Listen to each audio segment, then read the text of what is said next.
Assalamu alaikum. Welcome to Core Cognitive Startup Stories. I'm Kiran Amin Panjwani, your host for today. और आज के episode में हम CEO से बात करेंगे और जानेंगे कि उनका स्टार्टअप क्या है और उनका पर्पस क्या था स्टार्टअप लॉन्च करने के पीछे. So please welcome Shumaila Faizan. अस्सलाम वालेकुम। वालेकुम अस्सलाम. कैसी हैं आप? अल्हम्दुलिल्लाह खैरियत से। Thank you for being here today. So सबसे पहले हम स्टार्ट करेंगे आपकी जर्नी से. आप थोड़ा सा बताएं कि मीना क्या है और मीना को आपने क्यों लॉन्च किया, उसके पीछे क्या पर्पस था? ठीक है, बेसिकली मीना हमारा कोर कॉग्निटिव का एक प्रोडक्ट है और मीना की नेसेसरी या उसकी ज़रूरत क्यों थी, क्योंकि लोग जो हैं हमारा एक वो था कि लोग जो हैं मशीन के साथ ज़्यादा कंफर्टेबल होते हैं as compare to the doctors या थेरेपिस्ट या कुछ. तो हमने ये बेसिकली मीना का कॉन्सेप्ट इसलिए हुआ कि लोग जो हैं इसे कम्युनिकेट कर सकें और अपने जो भी पेन एरियाज हैं उसको एक कंफर्ट जोन में और उससे जो है इजीली उससे कम्युनिकेट कर सकें. और दूसरा इसका ये है कि इट्स 24/7 अवेलेबल और obviously it's affordable and accessible for everyone. Great. अच्छा, so was there any specific moment, incident या realization जब आपने सोचा हो कि no, this solution has to exist? वो ऐसा कौन सा मोमेंट था जब आपने डिसाइड किया कि हम इसे लॉन्च करेंगे या हम इसे बनाते हैं? Okay, I will start from my own personal experience. Basically, meditation and all these things, we all aware of these words. But the thing is, I personally kill my cervical. Okay, I have to travel somewhere and I forgot to take my medicine and everything. So then I realise कि मुझे जो है वो medicine चाहिए और मेरे पास नहीं है. तो instead of going and keep thinking about the problem और मेक इट वर्स्ट, मैंने उसके सोल्यूशन के बारे में सोचा. मैंने कहा ओके ठीक है, अगर आई डोंट हैव मेडिसिन तो इट्स ओके, नहीं है तो नहीं है, तो मुझे इसके बगैर सर्वाइव करना है. And believe me, I stay there 5 to 7 days without medicine और अल्हम्दुलिल्लाह इट्स ऑल जो है वो बिल्कुल कोई प्रॉब्लम नहीं हुआ मुझे और कोई चीज़ जो है वो नहीं हुई. और उसके बाद से ऑलमोस्ट 2 years कि मैं मेडिसिन पे नहीं हूँ. दैट्स ग्रेट, अमेजिंग, माशाल्लाह. अच्छा, ये बताएं कि अर्ली स्टेज में एज अ लीडर कौन सा ऐसा डिसीजन था जो कि आपके लिए सबसे ज़्यादा डिफिकल्ट था, स्पेशली तब जब क्लैरिटी कम और प्रेशर ज़्यादा हो? अच्छा, बेसिकली स्टार्टअप जैसे मैंने मेंशन किया कि हमने अपने पर्सनल एक्सपीरियंस किया कि इस चीज़ की नीड है कि माइंड साइंस पे लोगों को या एनएलपी, ये मोटी मोटी टर्म्स हैं, बट स्टिल ये इन चीज़ों की अवेयरनेस देने की लोगों को ज़रूरत थी. तो we started on our own and then we have to start selecting about the teams. तो उस टाइम हमें थोड़ा सा डिफ़िकल्ट हुआ, बट अल्हम्दुलिल्लाह इट्स गुड कि हमें जो है लोग जो है हमारी टीम बहुत अच्छी परफेक्ट मिली. और क्योंकि टीम जो है ना वो बेसिकली आपके स्टार्टअप में आपकी बैकबोन होती है. राइट. ठीक है, if they are stand with you in every condition तो आप जो है फिर आपको और कोई जो है प्रॉब्लम नहीं होती. ठीक है, तो अल्हम्दुलिल्लाह ये वाला एक टीम का था कि हमें टीम सिलेक्शन पे.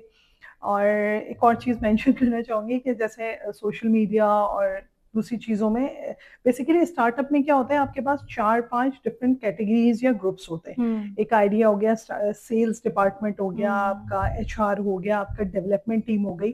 तो इस तरह था. तो हमारा होता है कि भाई हमें करीब में कौन ईजिली एक्सेसिबल है.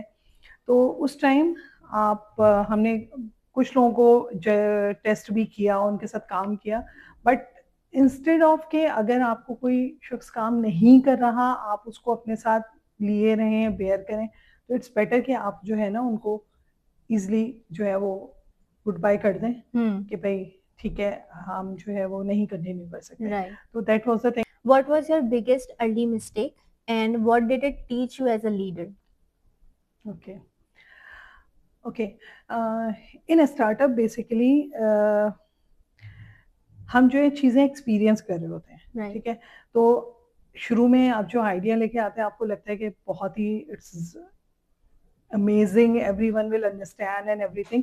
तो बहुत सारी असम्पशंस थी हमारी कि लोग समझ जाएंगे, ठीक है।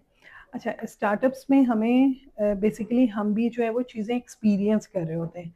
तो अगर आपकी कोई चीज़ फेल हो जाए तो आप उस पर जस्ट पिवट करके उसको मूव ऑन करें। सही। ठीक है।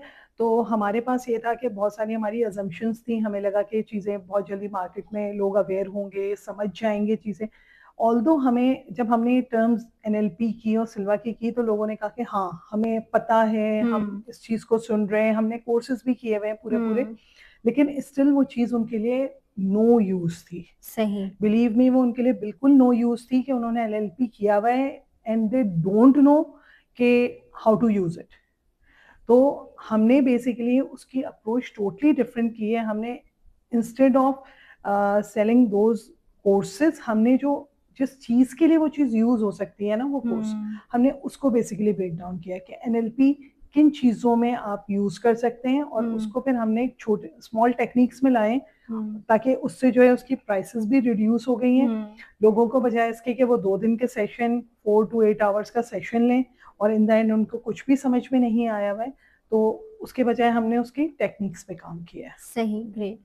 Now tell me, Meena different कैसे है? What sets it apart in the market? Okay, अच्छा, मीना बेसिकली हमारा जो मीना और कोर कॉग्निटिव से रिलेटेड जो हमारा बिल्कुल मेन पर्पस था वो ये था कि लोगों को एक तो अवेयरनेस आए कि माइंड साइंस पे अगर वो काम करें तो वो सिर्फ अपने जो है थिंकिंग और चीज़ों को चेंज नहीं कर सकते, वो अपना लाइफ स्टाइल पूरा चेंज कर सकते हैं। और जो उनके ब्लॉकर्स होते हैं लाइफ में कि गोल अचीवमेंट हो गया, उनको स्ट्रेस, एंजाइटी या कोई भी चीज़ है, तो वो उस पे से कैसे मूव ऑन हो सकते हैं। और लिटरली आप जब उस चीज़ को समझ जाए कि आपने जस्ट माइंडसेट शिफ्ट करना है, instead of focusing on your problem आप सोल्यूशन पे अगर फोकस करें तो उससे आपके पास अपॉर्चुनिटीज खुलती हैं। राइट। ठीक है। तो सोल्यूशन पे जब आप फोकस करेंगे तो आपको पता चलेगा कि नहीं ये भी हो सकता है, यानी ये तो मैं बिल्कुल इस काम को, ये तो कोई था ही नहीं। ठीक है। तो बेसिकली हमने मीना को हम एक्चुअली इसको लाए हैं लोगों के लिए अफोर्डेबल, एक्सेसिबल और एनी टाइम एनीवेयर। ठीक है। You can even use it in your mobile, in your own comfort zone. और आपको यानी कहीं जाने की, किसी से बात करने की भी जरूरत नहीं है, आप 24/7 अवेलेबल फॉर यू। सही है, that is amazing by the way. So अब आप ये बताएं कि कौन सा ऐसा माइंडसेट शिफ्ट है जो कि फाउंडर्स के लिए जरूरी है, स्टार्टअप फाउंडर्स के लिए, to go from just an idea to the execution and then scaling it? As a founder जो है ना, हमें चेंजेस एक्सेप्ट करने के लिए और मार्केट में ट्रेंडिंग या अभी क्या चीज़ वो है, बजाय इसके कि हम बोले कि नहीं we are good, we are okay, तो आपको जो है ना स्टार्टअप से पहले ना आपको अपने ऊपर काम करना होता है थोड़ा, कि आप जो है पिवट के लिए, चेंजेस के लिए आप जो है रेडी रहें।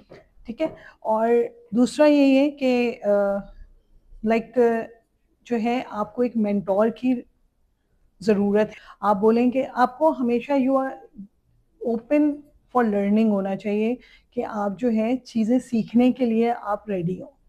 यानी मैंने अपनी एक प्रोफेशनल लाइफ एक टाइम के बाद, एक गैप के बाद स्टार्ट की, तो उसमें I consider myself as a freshman कह लें या आप जस्ट ग्रेजुएट मैंने उसको किया कि हाँ ठीक है, मैंने उस चीज़ को अपने लिए ब्लॉकर या बैरियर नहीं बनाया कि मेरे साथ के लोग जो हैं वो बहुत आगे हो गए हैं या मेरे साथ जो है वो बहुत यंग लोग काम कर रहे हैं और मैंने अपने आप को एज एक स्टूडेंट रखा कि मैं लर्निंग में हूँ।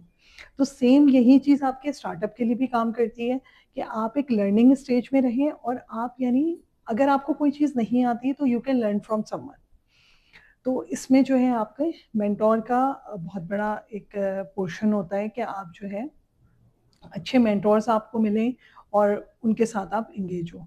तो जैसे हम भी अभी एनआईसी हैदराबाद के साथ जो है वो उनके पास इंक्यूबेटेड हैं और हमें वो जो है मेंटोर्स भी अवेलेबल होते हैं। तो आपको जो है वो सीखने के लिए आपको ये चीज़ बिल्कुल सही बात है। जैसे तो आपने कहा कि एक तो लर्निंग माइंडसेट होना चाहिए और दूसरा आपके मेंटर्स का सपोर्ट होना। पिक योर मेंटर्स वाइजली ताकि आप उनके साथ रह के उनसे सीख सकें और काम कर सकें। ओके, सो अगर आपको टाइम को रिवाइंड करने का मौका दिया जाए, अगर आप टाइम को थोड़ा सा रिवाइंड कर सकें, सो ऐसी कौन सी चीज होगी जो आप डिफरेंटली एग्जीक्यूट करना चाहेंगी, या आपको लगता है कि जर्नी का हर फेस अपनी जगह इम्पोर्टेंट था? नहीं, बेसिक इम्पोर्टेंट था, लेकिन मैं चाहूँगी कि अगर हम रिवाइंड कर सकें तो हम इसकी जो है वो अवेयरनेस या मार्केटिंग पे हम ज़्यादा काम करते हैं। ठीक है। और हमने जिस तरह लोगों को सफ़र होते हुए देखा, हम्म। ठीक है, एक होता है ना चीज़ आपके एक टाइम तक आपके हाथ में होती है, देन वो आप उसको नहीं क्योर कर सकते या नहीं सही कर सकते। तो बेसिकली अगर हम उस पार्ट पे थोड़ा ज़्यादा कॉन्सेंट्रेट करते तो बेसिकली हो सकता था कि हम काफ़ी लोगों को जो है वो उसकी क्या कह सकते हैं सक्सेसफुल होते वो, या उनके लिए वो ईज़ी हो जाती टास्क। ठीक है, सही। अच्छा, माय लास्ट क्वेश्चन, मीना को देखते हुए आपको क्या लगता है कि मीना के जरिए लॉन्ग टर्म इम्पैक्ट क्या क्रिएट हो सकता है? If you use this app, जो हमारा माइंड सर्च असिस्टेंट है, it's basically you can better control your emotions. और if you use it in long term then it will not it will become your nature. Okay, so instead of doing it forcefully या कुछ struggle करना पड़े, starting में आपके लिए होगा, लेकिन if you keep using it तो एक टाइम पे वो आपकी नेचर बन जाएगी। जैसे होता है कि हर चीज़ पे हमें रिएक्शन नहीं करना, ठीक है, तो इसी तरह जहाँ पे हमारी नीड है, जहाँ पे हमें एनर्जी लगानी है, then you will work there only. Amazing, ठीक है, दैट वाज ऑसम। आपसे बात करके आज बहुत अच्छा लगा। Thank you so much for being here today. Thank you आपने फ्रेंड। अपनी जर्नी शेयर करी, अपना एक्सपीरियंस शेयर किया। ऑडियंस के लिए वो काफ़ी ज़्यादा इंसाइटफुल होगा, I hope. I appreciate your time today. Thank you. Thank you. Allah Hafiz.